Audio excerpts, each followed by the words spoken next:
حضرات، اگر انسان اس بات پر غور کرے کہ انسانی زندگی کی سب سے یقینی شے کون سی ہے جس میں کسی شک و شبہ کی گنجائش نہیں، زندگی کی سب سے بڑی حقیقت موت ہے، جسے ہم بھلائے رکھتے ہیں۔ اگر کسی عزیز کی نماز جنازہ پڑھتے ہیں تب بھی یہ خیال نہیں آتا کہ اس وقت ہم بھی ہو سکتا تھا کہ یہاں پر بجائے ان کے میرا لاشا ہوتا۔ کچھ تھوڑی سی تو ہوتی ہے، قبر میں جب اتارتے ہیں کسی عزیز کو تو کچھ نہ کچھ احساسات کے اندر کچھ حرکت ہوتی ہے، لیکن بس واپس آنے کے بعد پھر آدمی بھول جاتا ہے موت۔ لیکن قرآن مجید نے لفظ یقین استعمال کیا ہے موت کے لیے۔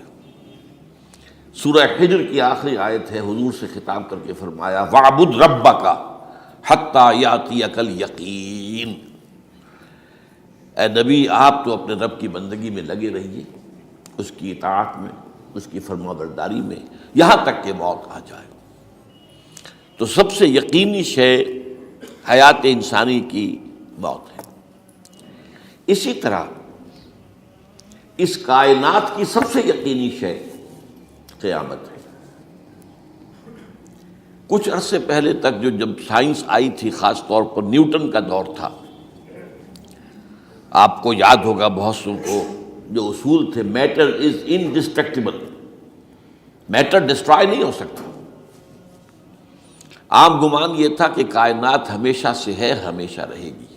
یہ اس دور کا یہ تھا جو ذہنوں میں تصور تھا، جس کو نیوٹونین ایرا آف فزکس کہا جاتا ہے، فزکس کا نیوٹن کا دور۔ اور ویسے وہ بابا آدم ہے، ماڈرن فزکس کا باپ جو ہے وہ اس میں کوئی شک نہیں، نیوٹن ہے۔ ڈاکٹر مائیکل ہارٹ کی کتاب کا کئی دفعہ تذکرہ میں نے کیا آپ سے کہ تاریخ انسانی کے 100 اشخاص چن لیے جنہوں نے تاریخ کے دھارے کو رخ موڑا، اور ان 100 میں پھر گریڈیشن قائم کی، a selection and gradation of the 100 most influential personalities of human history۔ Number 1 پر حضور کو لایا، نمبر 2 پر نیوٹن کو لایا۔ یہ ساری جو آپ دیکھ رہے ہیں سائنس کی ترقیاں اور اس کے اکتشافات، انکشافات، ایجادات، یہ سب جو ہے اس کا بابا آدم نیوٹن ہے۔ لیکن نیوٹونین فزکس کے اندر بہت سی خامیاں تھیں جو بعد میں واضح ہوئی ہیں، اور آج کا دور آئنسٹائن ایرا کہلاتا ہے۔ یہ تو اس وقت یہ تھا کہ میٹر انڈسٹرکٹیبل ہے، اب کہتے ہیں نہیں، میٹر تو ڈسٹرائے ہو سکتا ہے، it can change into energy at any time. اور آج تصور یہ ہے کہ اس کائنات کا آغاز بھی ایک خاص وقت پر تھا، بگ بینگ، جس کا ذکر کئی دفعہ میں کر چکا ہوں، اور ایک وقت میں یہ کائنات پھر ختم ہو جائے گی۔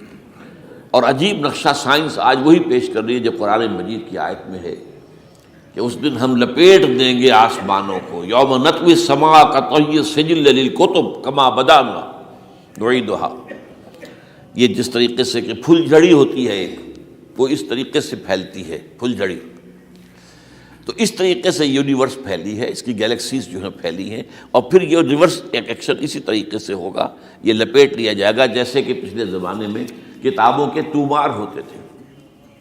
کتابیں اس طرح کی نہیں ہوتی تھی مجلد جو آپ دیکھتے ہیں، بلکہ یہ کہ ایک کاغذ ہو گیا، پورا لکھ لیا، اب یہاں پر کچھ گوند لگایا، دوسرا کاغذ لگا دیا، اس کو طے کر لیا، اب اس کے بعد تیسرا کاغذ یہاں لگا دیا، یہ طے کرتے چلے آ رہے ہیں۔ اس کو سکرولز کہتے تھے، دی ڈیڈ سی سکرولز بہت مشہور ہوئے ہیں کہ یہ جو بحیرہ مردار ہے اس کے قریب کی کچھ غاروں میں سے انجیل کے بہت پرانے مینuscripts جو برآمد ہوئے تھے، تو ان کو ڈیڈ سی سکرولز کہتے ہیں۔ تو یہی ہے۔ بہرحال میں نے عرض کیا کہ انسان کی انفرادی زندگی کی سب سے بڑی حقیقت موت، اس کائنات کی سب سے بڑی حقیقت قیامت۔ قیامت سے پہلے کے بارے میں ایک حقیقت ہے جس پر کہ ہر مسلمان کو یقین رکھنا چاہیے، اور وہ یہ ہے کہ اس قیامت سے پہلے پوری دنیا میں حق کا بول بالا ہوگا۔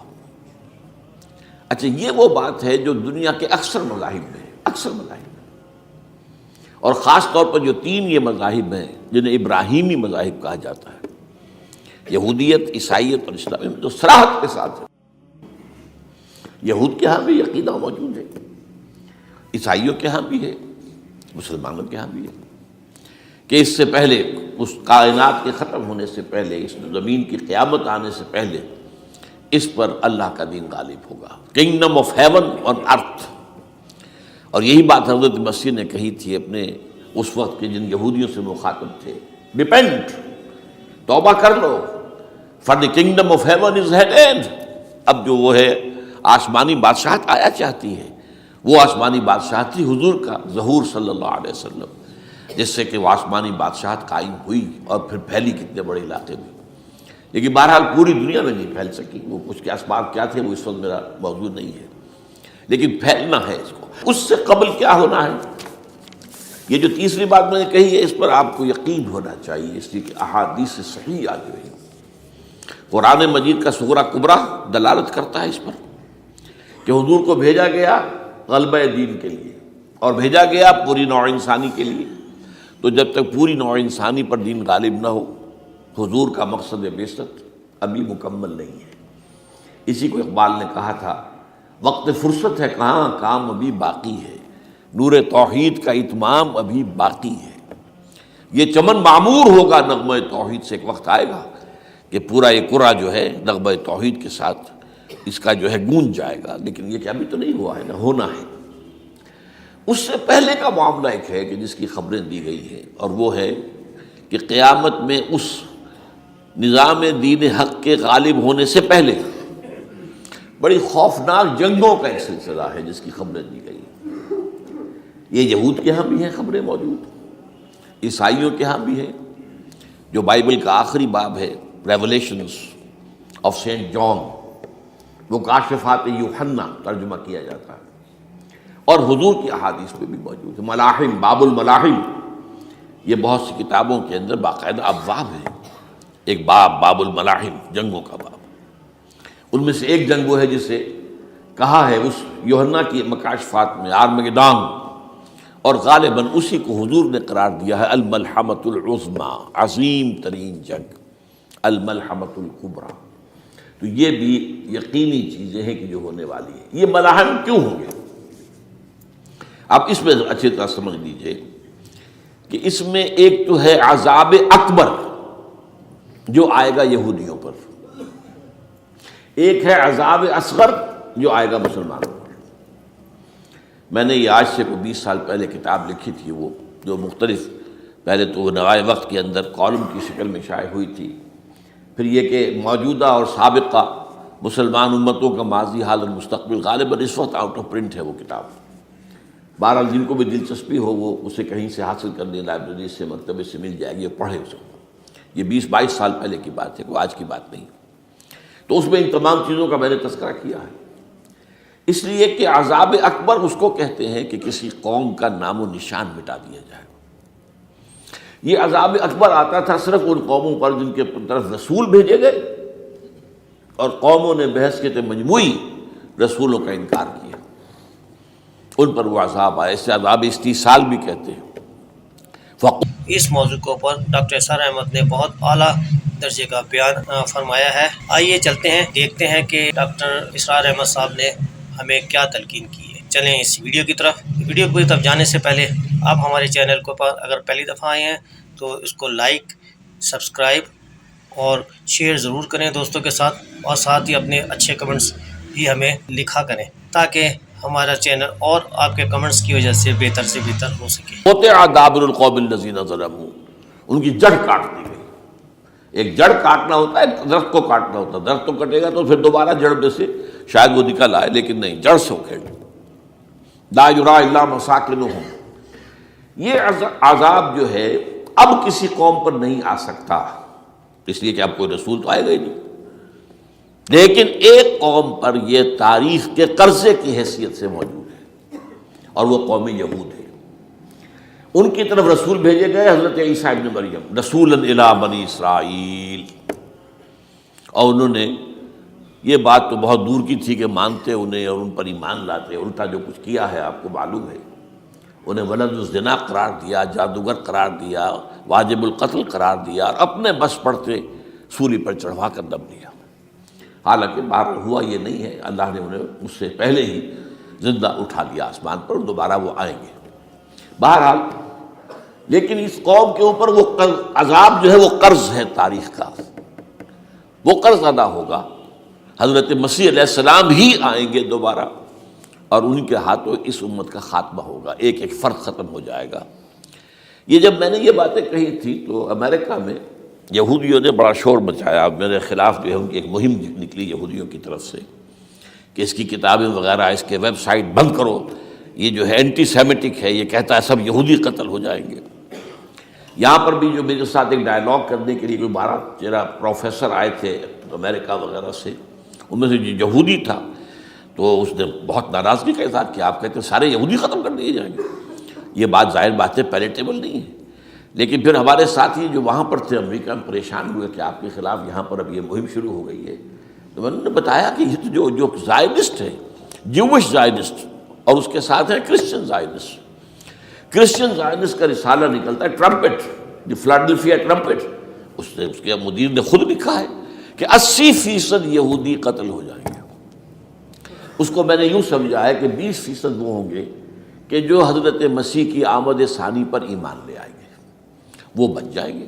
لیکن باقی جو اڑے رہیں گے اس کے بعد بھی تو وہ ختم کیے جائیں گے. تو یہ عذاب الاکبر جو ہے تاریخ کا ایک قرض ہے کہ جو ادا ہوگا، ورنہ کسی اور قوم پر یہ عذاب اکبر اب نہیں آ سکتا. لیکن دوسرے درجے میں یہ عذاب ہوگا امت مسلمہ پر. امت مسلمہ بھی تو عذاب کی مستحق ہو گئی. وہ عذاب جو یہودیوں پر بہت پہلے آئے تھے، ضربت علیہم الذلۃ والمسکنۃ وباؤوا بغضب من اللہ، یہ تھا کہ نہیں تھا؟ حالانکہ انہوں تو یہ خیال تھا کہ we are the chosen people of the lord, ہم تو اللہ کی منتخب قوم ہے. قرآن کہتا ہے کہ ان کا قول یہ تھا نحن ابناء اللہ واحباؤہ، ہم تو اللہ کے بیٹوں کی طرح ہیں اور اللہ کی جو ہے بہت چہیتے ہیں. کہ عذاب آئے، نبوکدنضر کے ہاتھوں آیا، اسیرینز کے ہاتھوں آیا، پھر یونانیوں کے ہاتھوں، الیگزینڈر دی گریٹ کے ہاتھوں آیا، پھر رومنوں کے ذریعے سے آیا، اور پچھلی صدی میں جرمنوں کے ذریعے سے آیا. تو عذاب آئے، یہ عذاب. لیکن قوم ختم نہیں ہوئی. وہ عذاب اکبر نہیں تھے، یہ عذاب مختلف حصوں میں آئے اور بڑی بڑی تباہیاں آئیں، لیکن وہ عذاب اکبر نہیں تھے. اسی طرح کے عذاب ہم پر بھی آئے. ہم پر کروسیڈرز آئے اور لاکھوں مسلمان قتل ہوئے. یروشلم ہمارے ہاتھ سے 88 برس تک نکلا رہا اور اس پر عیسائیوں کا قبضہ رہا. ندیاں خون کی بہہ گئی مسلمانوں کی، اور پورا میڈیٹرینین کا ایریا جو ہے تقریباً قبضے میں رہا ہے عیسائیوں کے. پورا یورپ اس وقت آیا تھا. یہ جو کروسیڈ نا 250 برس تک وہ جاری رہے. Waves after waves of the crusaders coming and attacking and conquering the cities. یہ جتنی بھی فلسطین وغیرہ کا علاقہ ہے جس کے اندر ان کا آثار ہے، اور شام کا علاقہ ساحلی. پھر آپ کو معلوم ہے ہمارے اوپر عذاب اس سے بھی بڑا، اس سے کئی گنا بڑا آیا تاتاریوں کے ہاتھوں. کروڑوں کے قریب انسان جو ہے مسلمان قتل ہوئے. پھر اس کے بعد آپ کو معلوم ہے کہ پھر یہ یورپین کولونیلزم آ گیا. جیسے ان پر آئے تھے یونانی اور پھر رومی اور اب پھر جرمن، ہم پر آئے انگریز آئے، کہیں ولندیزی آئے، کہیں ڈچ آئے، کہیں ہسپانوی آئے، کہیں اطالوی آئے، کہیں اسپینیئرز آئے، اور پورا کا پورا عالم اسلام ان کے زیر نگین آیا کہ نہیں آیا؟ دی کولونیل ایرا جسے آپ کہتے ہیں. تو وہ عذاب ابھی اس امت کے اوپر اور باقی ہے، ایک قرض ہے. اور وہ کیا ہے؟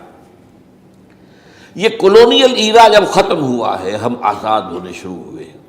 اب یہ ہمارے لیے ایک امتحان کا مرحلہ تھا بہت بڑا. آزاد ہو کر تم کیا کرتے ہو؟ پہلے تو ہم کہہ سکتے ہیں کیا کریں، ہمارے اوپر تو ہم تو مجبور ہیں، ہمیں غلام بنا لیا انگریزوں نے آ کر، ہمیں فرانسیسیوں نے غلام بنا لیا، ہمیں اطالویوں نے غلام بنا لیا. ان کی طاقت کے آگے ہم بے بس ہیں، لاچار ہیں. ٹھیک ہے، لیکن اب آزادی دے کر فَيَنْظُرَ كَيْفَ تَعْمَلُونَ، اب تمہیں آزادیاں دے کر پھر اللہ دیکھے گا تم کرتے کیا کیا ہم نے. جو مسلمان قوم ملک آزاد ہوا اس نے یا تو اپنا قبلہ بنایا واشنگٹن کو یا بنایا ماسکو کو. کسی نے قرآن کو اپنا امام نہیں بنایا. دعائیں مانگتے ہیں وَاجْعَلْهُ لَنَا إِمَامًا وَنُورًا وَهُدًى، لیکن اس کو امام بنانا، اپنا امام بنانا، اس کے پیچھے چلنا، اس کے احکام کو نافذ کرنا، اس کی شریعت کی تنفیذ کرنا، یہ اس کی تہذیب، اس کا تمدن دیا ہوا، اس کا معاشی نظام دیا ہوا، اس کو قائم کرنا، زیرو. اس لیے بہت بڑے عذاب کے ہم مستحق ہیں. بات کڑوی ہے اچھی نہیں لگے گی، لیکن میں یہ آج سے نہیں کہہ رہا ہوں، میں سن 80 سے یہ باتیں کر رہا ہوں، نوٹ کر لیجیے اس بات کو۔ البتہ اس میں یہ ہے کہ اس امت کا معاملہ سب کا ایک جیسا نہیں، لیسو سواء، جیسے سورہ آل عمران میں کہا گیا ہے کہ یہ اہل کتاب بھی سب ایک جیسے نہیں، ان میں بھی کچھ نہ کچھ نیک لوگ تھے، امت قائمۃ آناء اللیل، راتوں کو کھڑے رہنے والے، عبادت کرنے والے موجود تھے۔ عیسائیوں میں احبار اور رہبان جو تھے وہ بڑے نیک لوگ تھے، اس وقت بھی موجود تھے، لیکن بحثیت مجموعی کا معاملہ کیا ہے اس کو دیکھنا پڑتا ہے نا، بحثیت مجموعی صورتحال کیا ہے۔ تو صورتحال کیا ہے کہ ہم نے کہیں بھی اللہ کے دین کو قائم نہیں کیا، مذہب تو ہے لیکن ظاہر بات ہے کہ جرم جو ہے تو پوری امت کا، لیکن سب برابر نہیں ہے۔ سب سے بڑے مجرم عرب مسلمان، کیوں؟ انہیں اللہ نے جو مقام دیا وہ کسی اور کو نہیں دیا، حضور ان میں سے تھے، یہ رتبہ بلند ملا جس کو مل گیا، رسول عربی ہے نا۔ نمبر 2، ان کی مادری زبان میں اللہ کی کتاب موجود ہے، انہیں اس کو سمجھنے کے لیے کوئی نئی زبان پڑھنے کی ضرورت نہیں ہے۔ کوئی ہمارے لیے تو یہ صرف پڑھیں، نحو پڑھیں، یہ پڑھیں، وہ پڑھیں، تب کہیں جا کر اپنی آنکھ سے قرآن پڑھیں، ورنہ ترجمہ پر گزارا کریں۔ ترجمہ ظاہر بات انسپائر نہیں کر سکتا آدمی، ترجمہ تو سیکنڈ ہینڈ نالج ہے۔ جب آپ ترجمہ پڑھ رہے ہیں تو گویا کہ آپ اس مترجم کی آنکھ سے پڑھ رہے ہیں، اپنی آنکھ سے تو نہیں پڑھ رہے۔ لہٰذا یہ سب سے بڑا عذاب تو ان پر آنا ہے۔ وہ جو میں بیان کر چکا ہوں گریٹر اسرائیل کے قیام کا معاملہ کیا ہے، تباہی تو انہی ملکوں پر آئے گی نا، وہ شام ہے، عراق ہے، اس کے لیے پہلا قدم اٹھایا تھا، ابھی تو اس کو ناکام بنا دیا ہے اللہ تعالیٰ کی جو بھی حکمت ہے۔ جو عراق پر حملہ تھا وہ اصل میں اس لیے تھا کہ گریٹر اسرائیل کی طرف پہلا قدم تھا۔ شیرون نے کہہ دیا تھا، یہ جو پڑا ہوا ابھی کہیں مرا نہیں ہے، اس نے کہا تھا جیسے یہ صدام کی حکومت ختم ہوئی ہے، اس کے مجسمے گرائے گئے ہیں کہ ان قریب عراق پر ہمارا قبضہ ہوگا، یہ اصل میں تھا اس گریٹر اسرائیل کی طرف پہلا قدم۔ لیکن بات ہونا نقشے جو اب آ رہے ہیں دنیا میں اب تو بہت عام ہو گیا، 1906 سے 2006 سے چھپا ہوا نقشہ ہے وہ، اور ہمارے اخبارات میں اس کا آدھا ابھی آیا ہے، باقی آدھا تو دیا ہی نہیں گیا، باقی آدھا ہے مڈل ایسٹ سے متعلق۔ وہاں جو نئی تقسیم ہونی ہے، عراق کے 3 حصے ہونے ہیں، ایک حصہ کردستان کے ساتھ مل جائے گا، وہ گریٹر کردستان، ایران کا کردستان، عراق کا کردستان، ترکی کا کردستان ملا کر ایک کردستان۔ جیسے ہمارے ہاں پاکستان کا بلوچستان، افغانستان کا بلوچستان اور ایران کا بلوچستان ملا کر گریٹر بلوچستان بنے گا، یہ ان کے نقشہ، یہ نقشہ تو اس میں دیا گیا ہے جو اب اخبارات میں چھپے۔ وہ اگلا حصہ جو ہے وہ میں آپ کو بتا رہا ہوں، اور جو سعودی عرب کے ٹکڑے ہوں گے کہ ایک چھوٹی سی ریاست بنا دی جائے گی مکہ مدینہ شہروں کے اوپر مشتمل، یہ ویٹیکان ہوگا، جیسے ویٹیکان سٹی ہے روم کے اندر، یہ عیسائیوں کا ایک بڑا مرکز ہے، تو ایک چھوٹی سی حکومت اسے کہتے ہیں، علیحدہ ہے، وہاں عالمی حکومت کا قبضہ نہیں ہے، وہاں پہ ان کی اپنی حکومت ہے، پوپ کی حکومت ہے۔ ایسے ایک ویٹیکن، گویا کہ ایک مسلم ویٹیکن بنا دیا جائے گا مدینہ، یہ ان کے نقشے ہیں۔ یہ نہ سمجھے کہ ایسا ہوگا، یہ تو اللہ جانتا ہے، لیکن یہ کہ جو ہوگا وہ تو میں نے کئی دفعہ کہا، وہ تو اللہ کو معلوم ہے، یمکرون و یمکر اللہ، وہ اپنی سے چالیں چل رہے ہیں، اللہ اپنی چال چل رہا ہے، لیکن نقشوں کی یہ۔ بہرحال اس میں جو بھی ہے یقیناً ایک حد تک کامیابی انہیں ہوگی جس کی خبریں ہمیں دی گئی ہیں۔ گریٹر اسرائیل ایک دفعہ قائم ہوگا، سعودی عرب سے بھی شمالی حصہ لے لیا جائے گا، مدینے میں داخل نہیں ہو سکیں گے بس۔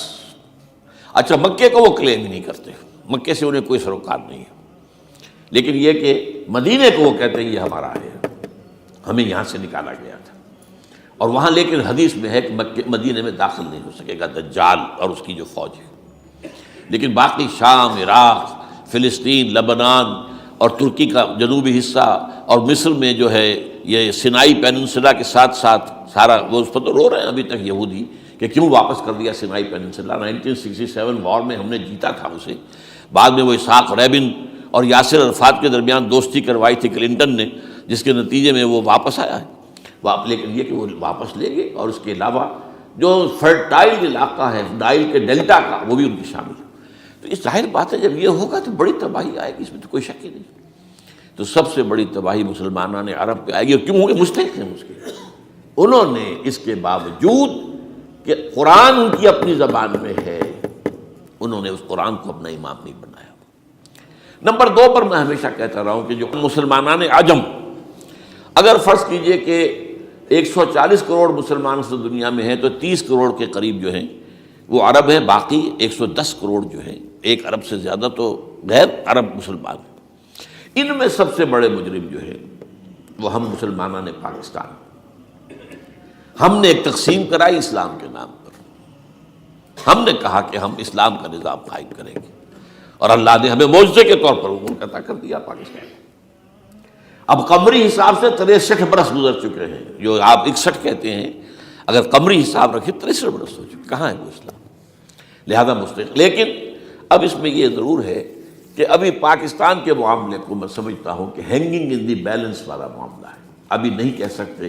اللہ تعالیٰ شاید کوئی توفیق دے دے، کوئی معجزہ ہو جائے، کیونکہ میرا تو یقین یہ ہے کہ یہ قائم بھی معجزے سے ہوا ہے، جس پر میں نے تفسیراً کتاب میں لکھا ہوا ہے اپنی استحکام پاکستان، اور اب کوئی دوبارہ معجزہ ہو سکتا ہے۔ اور وہ معجزہ کیا ہوگا کہ پوری قوم میں توبہ کی ایک کیفیت پیدا ہو جائے، اللہ کے کرنے سے ہو سکتی ہے۔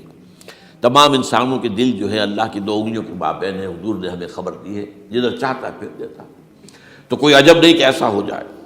بہرحال اس اعتبار سے میں آپ سے عرض کر رہا ہوں کہ یہ پاکستان کے بارے میں نے جو آپ کو 2 آیتیں سنائی ہیں سورہ انبیاء کی، اس آخر کے حصے میں آئی ہیں سورہ انبیاء میں، وَإِنْ أَدْرِي أَقَرِيبٌ أَمْ بَعِيدٌ مَا تُوعَدُونَ۔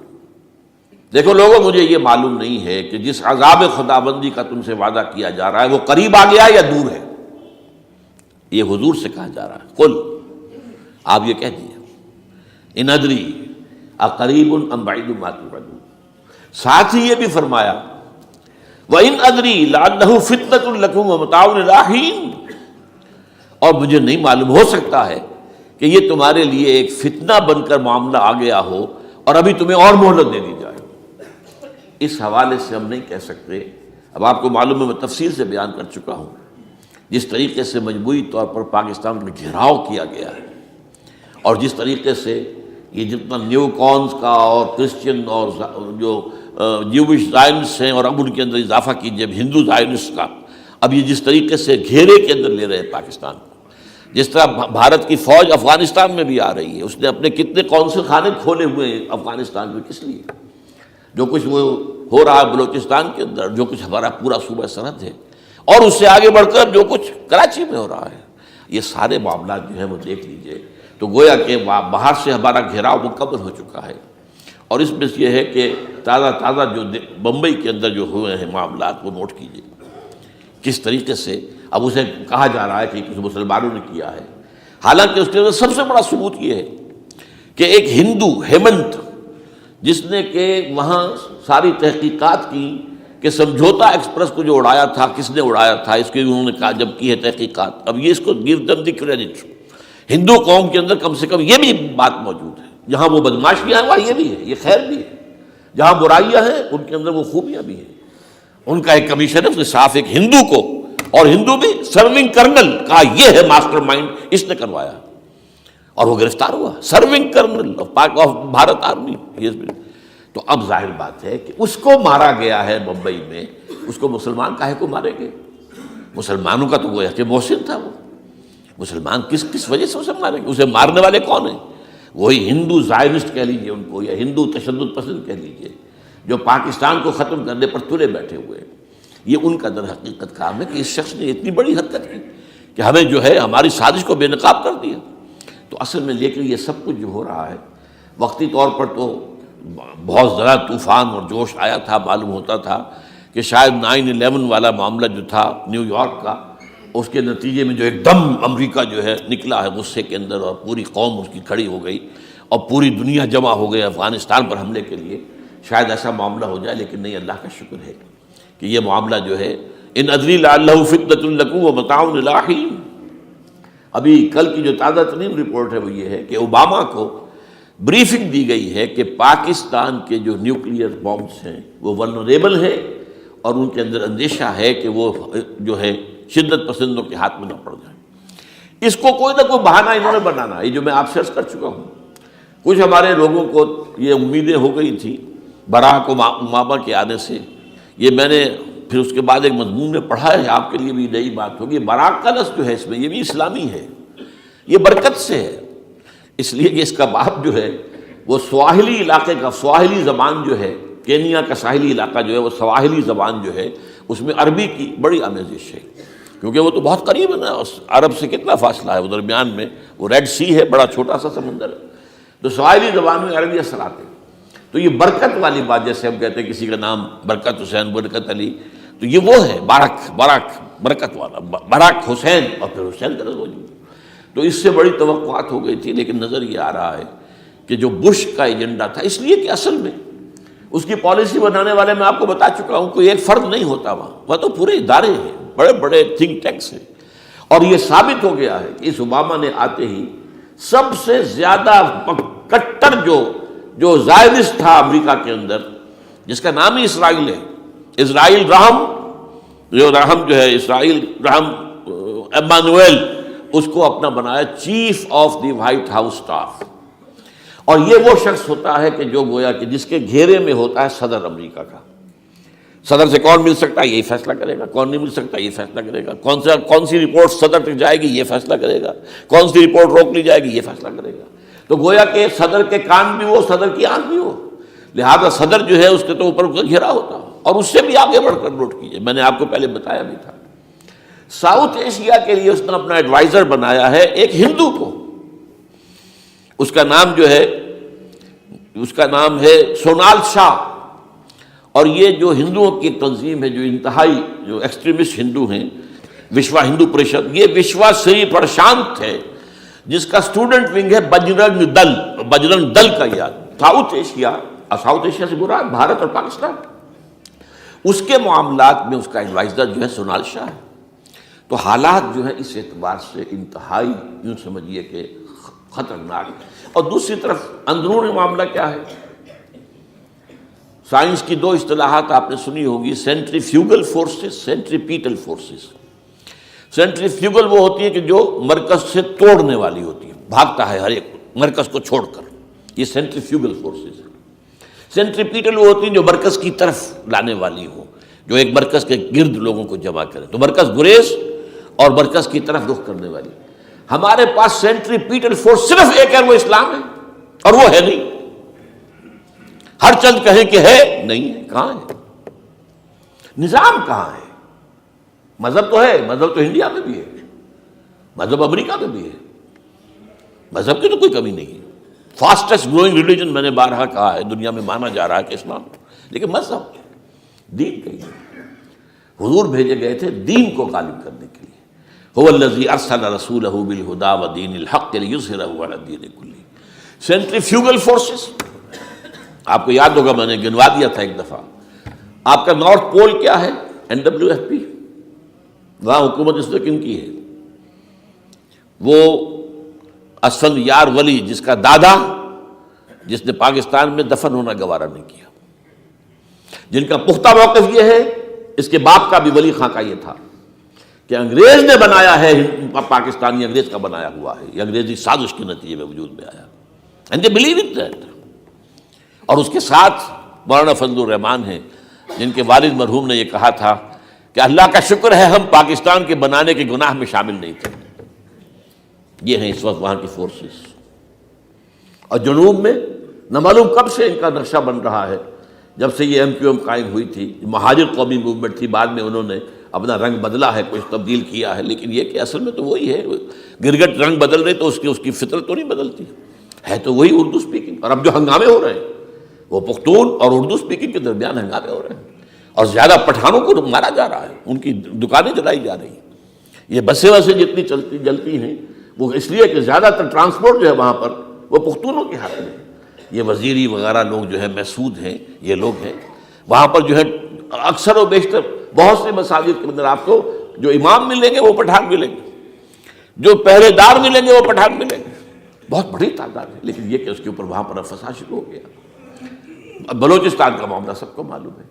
تو اندرونی طور پر جو سینٹریپیٹل فورس ہو سکتی تھی اس کو ہم نے کیا نہیں مضبوط، کمزور سے کمزور تک کرتے چلے گئے۔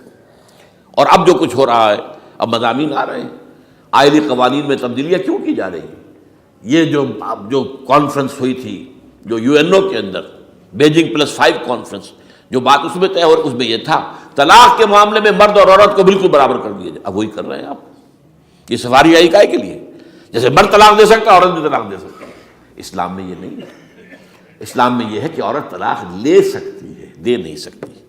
وہ لے گی یا تو شوہر سے خود کہے بھائی تم مجھے آزاد کر دو، تم نے مجھے مہر دیا تھا میں واپس کرتی ہوں، یا یہ آدھا لے لو، یا یہ ہے کہ وہ اپنے بڑوں سے بزرگوں سے اور اس کے بڑوں بزرگوں کو بیچ میں ڈالے یا عدالت میں جائے. عدالت اگر کو قائل کر دے گی کہ عدالت کے واقعی اس کے معاملات ان کے صحیح اب نہیں نبھ سکتے، وہ سیپریٹ کر دیں گے. وہ ایک ہے خلا لی جا سکتی ہے، طلاق دی نہیں جا سکتی. یہ فرق رکھا گیا. اسلام میں مرد اور عورت اسینشلی برابر ہیں. As human beings they are equal. کوئی فرق نہیں، کوئی اونچا نہیں کوئی نیچا نہیں. جو بھی انسان کے اندر شرف انسانیت ہے، اشرف المخلوقات ہونے کا جو مقام حاصل ہے، وہ مرد کو بھی عورت کو بھی ہے. ان میں کوئی فرق نہیں. لیکن جب ایک مرد اور ایک عورت مل کر ایک خاندان کی بنیاد ڈالتے ہیں، اب وہ برابر نہیں ہے. الرجال قوامون علی النساء. کوئی بھی انسٹیٹیوشن ہو اس میں دو برابر کے سربراہ نہیں ہو سکتے. دونوں کا اختیار ایک جیسا ہو تو کیسے چلے گی گاڑی؟ چل ہی نہیں سکتی. آپ ڈائریکٹر جو ہے 100 بنا لیں، مینیجنگ ڈائریکٹر ایک ہوگا. ظاہر بات ہے دو تو نہیں ہو سکتے. لہذا انسٹیٹیوشن فیملی کے لیے اسلام نے جو نظام دیا ہے، یہی طلاق کا معاملہ ہے، وراثت کا معاملہ ہے. عورت کے ذمے کچھ اور کام لگائے ہیں، مردوں کے ذمے کچھ اور کام لگائے ہیں. مرد ذمہ دار ہے، کفیل ہے، لہذا وراثت میں اس والد کی طرف سے اسے دوہرا حصہ ملتا ہے. لڑکی کی کوئی ذمہ داری ہے ہی نہیں. وہ تو بلکہ شادی بھی ہوگی تو شوہر سے مہر لے گی، لڑکا شادی کرے گا تو مہر دے گا. تو یہ تمام چیزیں جو ہے آرٹیکولیٹڈ ہیں، یہ ایک دوسرے کے ساتھ منطقی طور پر جڑی ہوئی ہیں، اور وہ جو ہے تباہ کرنے کر تلے ہوئے ہیں ہمارے خاندانی نظام کو. عورت اور مرد کو برابر کر دیا جائے. یہ سارا، اور اس سے پہلے جو آیا تھا معاملہ وہ بھی تقریباً یہ ہے کہ زنا کے معاملے سے جو خوف ہو سکتا تھا عورت کو وہ ختم ہو جائے. اس لیے کہ عورت کا معاملہ کیا ہے، اگر زنا سے حمل رہ گیا تو اس کا ثبوت تو آ گیا، کوئی اور گواہ ہے یا نہیں ہے، یہ حمل کہاں سے لائی ہو تم؟ ٹھیک ہے، طے کیا کر دیا. پرچہ بھی درج نہیں ہو سکتا اس کا جب تک کہ 4 چشمدید گواہ جا کر کسی مجسٹریٹ کے سامنے گواہی نہ دیں کہ ہم نے اپنی آنکھوں سے دیکھا ہے، تب پرچہ درج ہوگا. تحقیق اس کے بعد ہوگی. یہ کہاں ہوگا؟ اس کا مطلب ہے وہ خوف ختم جو خوف ہو سکتا تھا، جو عورت کو روکتا ہے. ایک تو یہ کہ ہمارے ہاں وہ جو بھی آبادی کا معاملہ تھا اور یہ جو برتھ کنٹرول کے معاملے نے آ کر خوف ختم کیے تھے، اور اس کی باقاعدہ جو ہے امریکہ میں، یورپ میں تعلیم دی جاتی ہے. ٹین ایجرز کو اسکولوں کے اندر سکھایا جاتا ہے کہ تم جو چاہو کرو، لیکن یہ کہ یہ ذرا یہ احتیاط کرو. بس اللہ خیر سمجھ. وہی اسی رنگ پر ہماری تہذیب کو لے جانا چاہتے ہیں. اب یہ دونوں نقشے ایسے ہیں کہ جس کے نتیجے میں، جیسا کہ میں نے عرض کیا، محسوس ایسا ہوتا ہے. یہ میں ابھی کہہ رہا ہوں، میں یقین سے نہیں کہہ سکتا. وَإِنْ أَدْرِي لَعَلَّهُ فِتْنَةٌ لَكُمْ وَمَتَاعٌ إِلَىٰ حِينٍ. ہو سکتا ہے، ہوپنگ اگینسٹ ہوپ، ہو سکتا ہے کوئی معجزہ آ جائے اللہ تعالیٰ کی طرف سے. جیسے کہ پہلے معجزہ آیا تھا تو خدایا آن کرم بارے دیگر کو نے اللہ دوبارہ بھی معجزہ دکھا، اور ان تمام سختیوں سے، ان تمام سے ہمیں گزار کر اس کا امکان موجود ہے. امکان کو میں نفی نہیں کر سکتا، اس لیے کہ اللہ کی قدرت ہے. یخرج الحی من المیت، مردے سے زندہ کو برآمد کرتا ہے. ایک قوم مر چکی ہو، اس میں سے ایک زندہ قوم برآمد ہو جائے. جیسا کہ میں نے پچھلے سال جو تحریک چلی تھی، جو وہ کلا کی تھی، میں نے کہا تھا کہ مجھے یہ گمان ہوا کہ میں یہ سمجھ بیٹھا تھا کہ یہ قوم بالکل مر چکی ہے، لیکن نہیں، جان ہے. یہ میں اس سے پہلے یہ جملہ کہا کرتا تھا، it's no use whipping the dead horse, لیکن میں نے کہا نہیں، جان ہے. اس میں ہمارے ہاں کا پڑھا لکھا طبقہ، تعلیم یافتہ لوگ، انہوں نے جو سختیاں جھیلی ہیں، جس طریقے سے کہ مصائب برداشت کر کے انہوں نے اس تحریک کو برقرار رکھا، اب تک رکھا ہوا ہے، یہ بہت بڑا کارنامہ ہے. اور اس سے معلوم ہوتا ہے، اس سے کچھ نہ کچھ امید کی کوئی کرن پھوٹتی نظر آتی ہے. لیکن باقی جو لوگ کہتے ہیں کہ نہیں بس یہ تو بنا ہے اللہ کے حکم سے اور جا قائم رہے گا، ان سے میں کہا کرتا ہوں کہ وہ اللہ کی سنت سے واقف نہیں ہے. اللہ کی سنت سزا کی بھی تو ہے نا. اللہ تعالیٰ رسی دراز کرتا ہے، ایک دم کھینچ بھی لیتا ہے. یہ بھی اللہ کی سنت ہے. مہلت دیتا ہے، پھر ایک دم جو ہے ایک وقت کے اوپر آ کر فیصلہ بھی کر دیتا ہے. تو عجب نہیں، ڈرتے رہنا چاہیے. کچھ پتہ نہیں. ما غرک بربک الکریم، یہ قرآن مجید میں یہ مضمون کئی بار آیا ہے کہ لوگوں کو بعض اوقات شیطان جو ہے یہ دھوکہ، اللہ بڑا کریم ہے، بڑا غفور ہے، بڑا رحم کرنے والا. بھائی وہ کریم ہے، غفور ہے، لیکن منتقم بھی ہے. انا من المجرمین منتقمون، ہم ان مجرموں سے انتقام لے کر رہیں گے. وہ تو منتقم بھی تو ہے، وہ سزا بھی تو دیتا ہے. اس نے جہنم جو ہے یہ کوئی ڈیکوریشن پیس کے طور پر تو نہیں بنائی ہے. کس لیے بنائی ہے؟ وہ تو ہم نے فیصلہ کیا ہے، لَأَمْلَأَنَّ جَهَنَّمَ مِنَ الْجِنَّةِ وَالنَّاسِ أَجْمَعِينَ، یہ میں نے طے کیا ہوا ہے. تو اللہ تعالیٰ جو ہے سزا بھی دیتا ہے. تو اللہ تعالیٰ ہمیں سے بچائے. بہرحال ہو سکتا ہے کہ اس کے بعد بھی اللہ تعالیٰ ہمیں اور مہلت دے دے. اور اس مہلت کے لیے اس کرنے کا کام کیا ہے؟ کرنے کا کام یہ ہوگا دعا اور توبہ. پہلے توبہ کی جائے پھر دعا، ورنہ دعا قبول نہیں ہوتی. پہلا کام توبہ ہے. یا ایھا الذین آمنوا توبوا الی اللہ توبۃ نصوحا، اے اہل ایمان اللہ کی جناب میں توبہ کرو، خالص توبہ. کیا مطلب ہے؟ اپنی زندگیوں میں سے شریعت کے خلاف، ویسے بھی اخلاقیات کے خلاف، جھوٹ، دغا، فریب، دھوکہ، غبن، سب کو ختم کرو. سود، بے پردگی، عریانی، فحاشی ختم کرو. طے کر لو کوئی شخص شریعت کے خلاف اور اخلاقیات کے خلاف، صرف شریعت نہیں، ایک بنیادی انسانی اخلاقیات ہوتی ہیں، اس کے سارے تقاضے پورے کر دیں جو ہمارے یہاں ختم ہو چکے ہیں. میں نے جیسا کہ بارہا کہا ہے کہ اس وقت دنیا کی سب سے بڑی منافق ترین قوم جو ہے مسلمانان پاکستان ہے. جھوٹ اور وعدہ خلافی اور اس کے ساتھ جو ہے وہ غبن کا معاملہ جتنا ہمارے ہاں ہے، آپ پوری دنیا میں آپ کو کہیں نہیں ملے.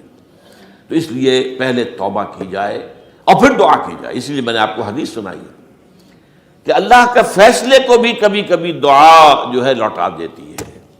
لیکن وہ دعا کب ہو؟ جب آپ نے اللہ کے ساتھ اپنا معاملہ صحیح کر لیا ہو. فرمایا حضور نے، جو میں نے ترمذی کی روایت آپ کو سنائی، لا يرد القضاء الا الدعاء. اللہ کا فیصلہ بھی کبھی کبھی اللہ تعالیٰ کسی فیصلے کو مؤخر کر دیتا ہے. حضرت یونس علیہ السلام کی قوم پر اللہ کا فیصلہ آ چکا تھا، عذاب کے آثار شروع ہو چکے تھے، بری قوم نے توبہ کی، اللہ تعالیٰ نے عذاب کو جو ہے وہ وہاں سے ہٹا لیا ان کے سروں پر سے، اور ایک مدت تک کے لیے انہیں مہلت بخش دے دی. تو اس کے لیے تو یہ ہے کہ توبہ کی جائے اور دعا کی جائے. اور اس میں یہ ہے کہ اس میں توبہ کا ایک حصہ لازماً یہ ہونا چاہیے کہ ہم طے کر لیں کہ اللہ اب مجھے اپنی بہترین توانائیاں، اپنی قوتیں، صلاحیتیں، وسائل خرچ کرنے ہیں اور تیرے دین کو قائم کرنے کے لیے. اس کے لیے کسی نہ کسی جماعت کے اندر، جس کو بھی آدمی سمجھے کہ ہاں یہ بہترین جماعت ہے، یہ صحیح ترین جماعت ہے، یہ واقعی اسلام کو قائم کرنے کے لیے کام کر رہے ہیں اور واقعی اس طریقے سے کر رہے ہیں جس طریقے سے وہ ہو سکتا ہے. اگر آپ اس پر لیکن لازم سمجھیں لا اسلام الا بالجماعہ، کوئی اسلام نہیں ہے جماعت کے بغیر. یہ حضرت عمر رضی اللہ تعالیٰ عنہ قول ہے. اور حضور کی حدیثیں تو میں نے 12 آپ کو سنائی ہے. انی آمرکم بخمس اللہ امرنی بہن بالجماعۃ والسمع والطاعۃ والہجرۃ والجہاد فی سبیل اللہ. میں تمہیں 5 باتوں کا حکم دے رہا ہوں، اور یہ 5 باتیں وہ ہیں جن کا اللہ نے مجھے حکم دیا ہے: جماعت، سمع و طاعت اور جہاد و ہجرت. یہ 5 باتیں.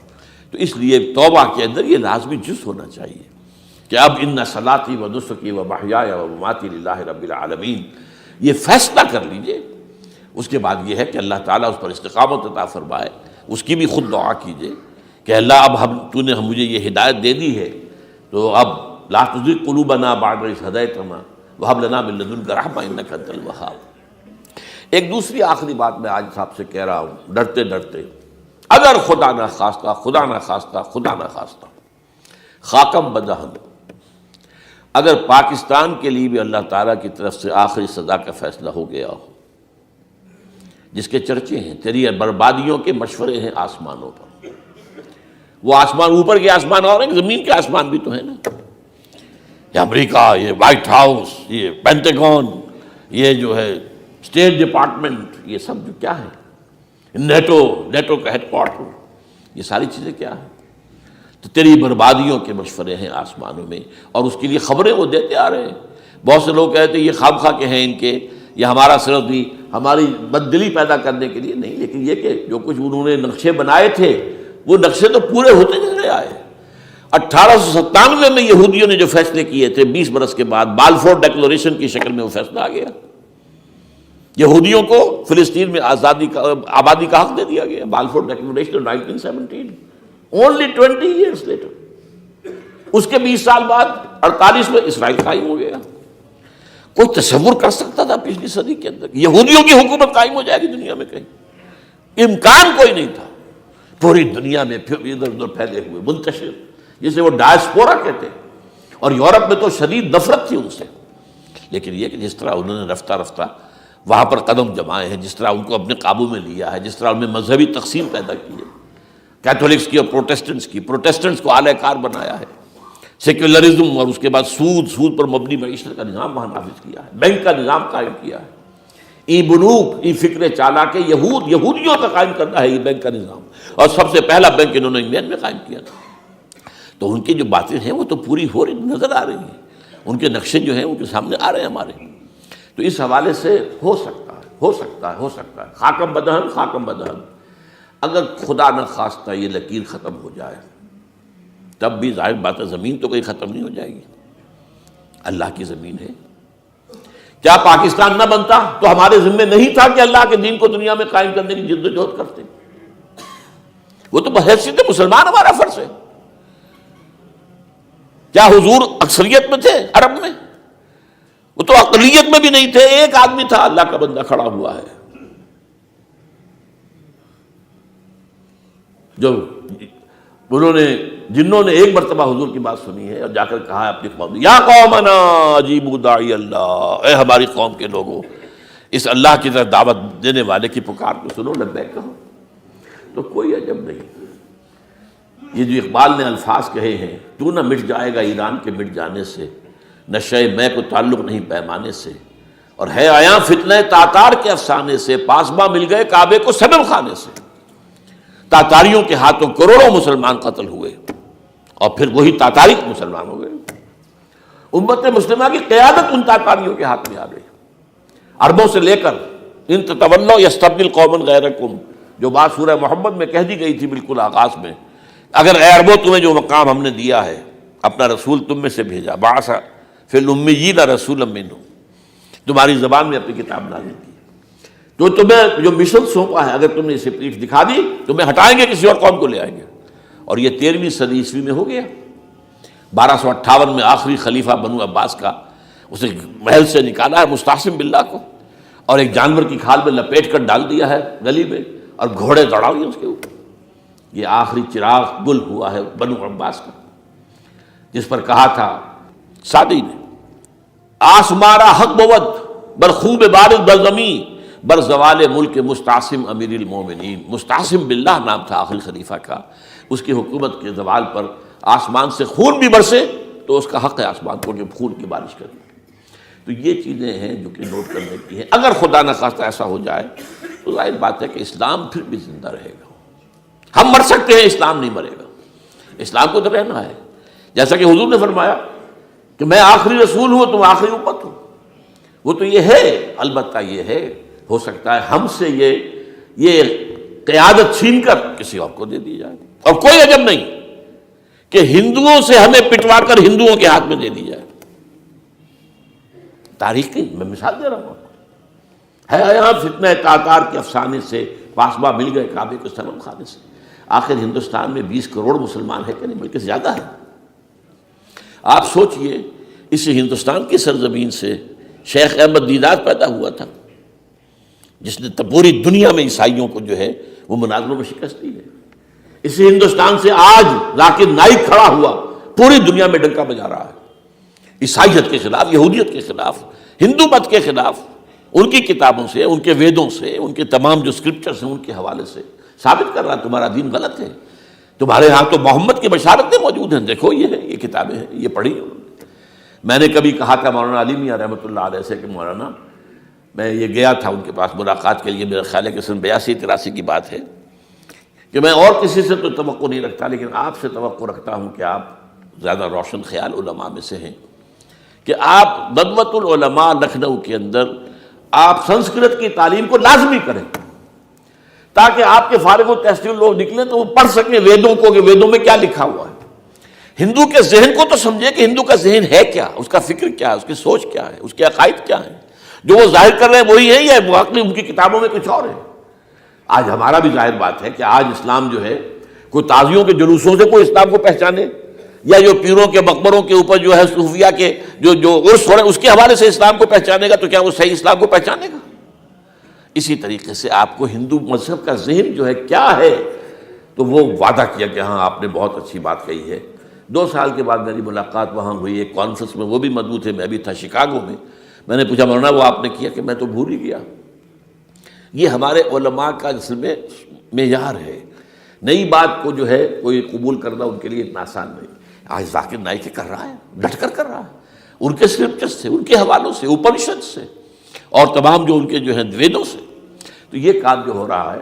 اسی طریقے سے یہ بھی بات میں آپ کو بتا دوں کہ میرے دورہ ترجمہ قرآن کی جس قدر پذیرائی بھارت میں ہو رہی ہے، پاکستان میں نہیں ہے۔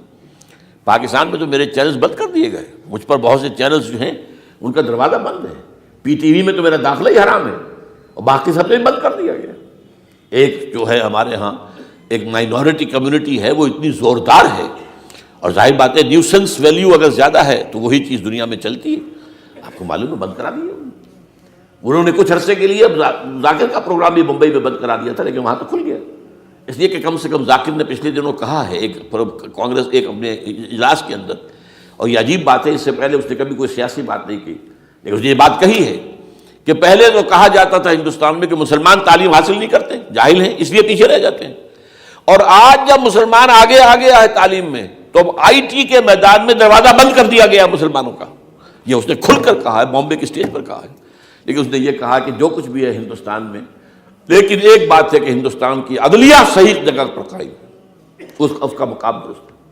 آپ سوچئے ہمارے ہاں اس کا تصور ہے کہ اس طریقے کی انکوائری کمیٹی آئے، اس طرح کھل کر اس کا جو ہے لوگوں کے سامنے اس کو بیان بھی کر دیا جائے۔ ہمارے ہاں تو کسی انکوائری کمیٹی کی رپورٹ آج تک سامنے آتی ہی نہیں، سب بند، کوئی کمیٹی جو بھی کچھ ہو جائے، اس کے بعد کسی کو پکڑنا، سرونگ کرنیل کو پکڑ لینا، تو عدلیہ قائم ہے۔ جیسے کہ کبھی چرچل نے کہا تھا جب بے انتہا تباہی ہو گئی تھی سیکنڈ ورلڈ وار میں، اور لوگ آئے کہ برباد ہو گئے، تباہ ہو گیا، یہ ہو گیا وہ، اس نے کہا یہ بتاؤ کہ برطانیہ میں عدالتیں کام کر رہی ہیں؟ کہ ہاں، بس ٹھیک ہے، پھر یہ ملک قائم رہے گا۔ یہ معاملہ جو ہے بھارت کے اندر عدالتیں ہیں، چل رہی ہیں، تو اس حوالے سے کوئی عجب نہیں، کوئی عجب نہیں۔ ہمیں اصل میں جیسا کہ میں نے کہا تھا کہ ہم وطن پرست نہیں ہیں، ہم زمین پرست نہیں ہیں۔ وندے ماترم یہ ہمارا ترانہ نہیں ہے، زمین کے پجاری نہیں ہیں، ہمیں پاکستان سے محبت ہے اور پاکستان کا دفاع کریں گے۔ اور بڑے عمدہ بات ہے کہ اس موقع پر جو ہے تمام ہماری جو اپوزیشن پارٹیز ہیں وہ جا کر جمع ہو گئی ہیں، آل پارٹیز کانفرنس کے اندر یکجہتی کا ثبوت دیا ہے۔ یہ اسلام کے لیے ہونا چاہیے، صرف ایک خطہ زمین کے لیے نہیں۔ اصل میں شے جو ہے ہمیں جو مقصود ہے وہ اسلام ہے۔ تو کوئی عجب نہیں ہے کہ جس طریقے سے پچھلے دنوں ہمارے یہ بہت اہم آدمی ہیں، آپ کو معلوم، سید قاسم محمود صاحب بے شمار کتابوں کے مصنف ہیں، یہ دلی گئے تھے اور اس سے آگے بھی گئے مختلف جو ہیں یو پی کے شہروں میں۔ انہوں نے واپس آ کر جو خط لکھا تھا، پھر دائے خلافت میں شائع بھی کر دیا تھا کہ وہاں تک گلی کوچوں میں آپ کا نام گونج رہا ہے، اس درجے وہاں پر یہ درس قرآن کا معاملہ جو ہے۔ اور اگر آپ نے کبھی پیس ٹی وی پر وہ دیکھے ہوں میرے 10 لیکچر جو میں دے کر آیا تھا آج سے 4 سال پہلے، 15,000 افراد، اور یہ کہنے میں 15,000 نہیں ہے، ورنہ تو اسے 50,000 کا بھی کہا جا سکتا سمجھ میں کو۔ وہ تو گنتی اس لیے ہے کہ کرسیاں رکھی گئی تھی 15,000، اور ساری کرسیاں فل تھی، اور بھی لوگ کھڑے ہوئے تھے، 15,000 پلس۔ کہیں پاکستان میں تو آج تک یہ بات نہیں ہوئی ہے، لیکن یہ کوئی عجب نہیں۔ قرآن مجید میں سورہ انعام میں نقشہ کھینچ دیا گیا ہے، حضور سے کہا گیا اے نبی آپ مایوس اور بددل نہ ہوں، اگر یہ مکے والے ہماری اس کتاب قرآن کی قدر نہیں کر رہے تو ہم نے ایک قوم کو تیار کر رکھا ہے جو اس کی ناشکری نہیں کریں گے، ناقدری نہیں کریں گے۔ ان یکفر بہا ہؤلاء، اگر یہ لوگ مکے والے آپ کی قوم اگر یہ کفران نعمت کرے گا قرآن کا، تو ہم نے ایک اور قوم کو تیار کر رکھا ہے، وَوَكَّلْنَا بِهَا قَوْمًا لَيْسُوا بِهَا بِكَافِرِينَ، وہ اس کی ناقدری نہیں کریں گے۔ اب دیکھ لیجئے معجزہ کیا ہوا، مدینے میں تو حضور کا قدم مبارک بھی نہیں پہنچا اور وہاں انقلاب آ گیا۔ آپ کے 2 ادنا خادم، ادنا شاگرد گئے ہیں، اور مصعب بن عمیر اور عبداللہ ابن ام مکتوم جو نابینا تھے رضی اللہ تعالیٰ عنہما، اور وہاں انقلاب آ گیا، دونوں قبیلے ایمان لے آئے، ساری ان کی جو ٹاپ کی لیڈرشپ تھی ایمان لے آئی، اور وہ یثرب جو ہے مدینۃ النبی بن گیا، وہ دارالہجرت بن گیا۔ تو کوئی عجب نہیں ہے، تو ہمیں تو چمٹے رہنا اسلام کے ساتھ، اور اس کے لیے اپنی جد و جہد کو جاری رکھنا ہے۔ اور اس ملک کے اندر بھی ہر خیر کی بات کی ہم دعوت دیتے رہیں گے، مشورے دیتے رہیں گے۔ البتہ یہ ہے کہ لوگ کہہ سکتے ہیں کہ تم کس قوم کو، یہ تو ختم عذاب ہونے والا ہی ہے، بس کس کو ڈرا رہے ہو؟ تو اس لیے میں نے آیت پڑھی تھی، اذ قالت امۃ منہم لم تعظون قوما اللہ مہلکہم او معذبہم عذابا شدیدا، جبکہ ایک قوم نے کہا کیوں ان کو وعظ کہہ رہے ہو، کس لیے؟ کچھ حاصل نہیں، اب ان پر تو اللہ کا عذاب آ کر ہی رہے گا اور عذاب علیم آ کر رہے گا۔ تو انہوں نے جواب دیا، قالوا معذرۃ الی ربکم، ہم اپنے رب کے حضور میں جا کر معذرت تو پیش کر سکیں گے، اے اللہ ہم چمٹے رہے تیرے دین کے ساتھ، اے اللہ ہم نے اپنے آپ کو وابستہ کیے رکھا، اپنی بہترین صلاحیتیں اور قوتیں اور اپنی توانائیاں صرف کی ہیں اے اللہ اس کام کے لیے۔ اور یقین کا لفظ بھی میں نے شروع میں کہا تھا آپ سے، موت اور قیامت، اور 2 مرتبہ آیا ہے قرآن کے بارے میں، ان ھذا لہو الحق الیقین، انہ الحق الیقین۔ آپ ہمارے چینل کو پر اگر پہلی دفعہ آئے ہیں تو اس کو لائک، سبسکرائب اور شیئر ضرور کریں دوستوں کے ساتھ، اور ساتھ ہی اپنے اچھے کمنٹس بھی ہمیں لکھا کریں تاکہ ہمارا چینل اور آپ کے کمنٹس کی وجہ سے بہتر ہو سکے۔